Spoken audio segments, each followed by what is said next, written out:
Hey, this is Mark Washington from MTC Media, talking a little bit of George Washington basketball, talking about outperforming expectations. George Washington was picked somewhere near the bottom or at the bottom in preseason in the Atlantic 10, and currently the Colonials are 10 and 14 overall, 6 and 6 in the Atlantic 10. That is good for eighth in the conference. And you know what? They are trending upwards. They've played well on the road. They've played hard and well at home, even in losses like the loss to Davidson.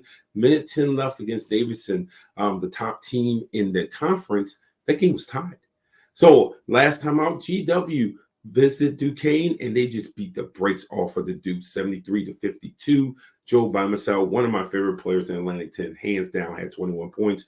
Ricky Lindo Jr. had 11 points and 12 rebounds as he's finally coming around, getting healthy and missed a few games earlier in the season. Bamisell got GW started early. I mean, he came out with a couple of 3-pointers. He loves that curl 3-pointer from the top of the key, and then he got another one for the wing.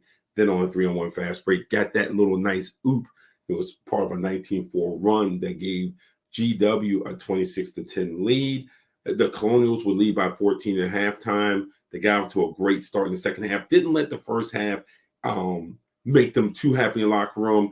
Got back-to-back threes from James Bishop and Bamisell. It was part of an 11-2 run in the first 4 minutes, pushing the lead up to 23. And at that point, you knew that, hey, look, the Dukes aren't going to make a run, blah, blah, blah. GW was going to take care of business.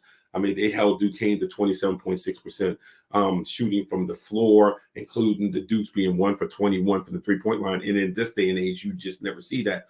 GW, again, they have gotten healthy. They're starting to get used to playing with each other. Outside of those two, Bamisell, Lindo, and Bishop, they have a great freshman point guard in Freeman.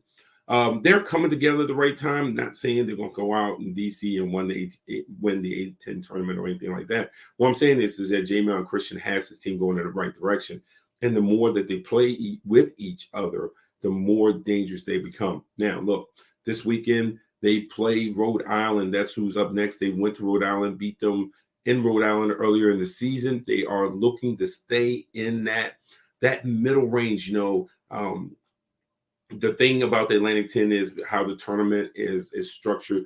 You want to be in the top 4. If you can't be in the top 4, you want to avoid being in the bottom 4. That's for sure. And GW is doing a great job at not being in that bottom 4. They're kind of like in that middle. So, hey, if you can check out the Colonials, if you're in the DMV, watch them play because, as I said at the very beginning, GW is outperforming all of their